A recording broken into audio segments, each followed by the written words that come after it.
tek dileğim var, mutlu ol yeter.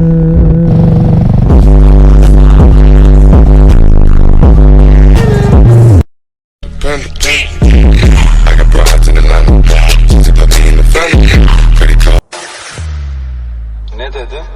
İncinmişsin dedi.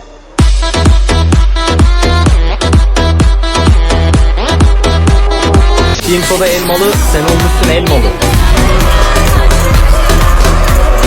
Peşinden koştum, çukurda dereler, tepeler aştım. Karanlıktan korkmaz oldum, yıllar. Abi aman dikkatli sür, daha yeni aldım ya. Bir tur bineceğiz, bir hayırlayalım aslanım ya. Tamam.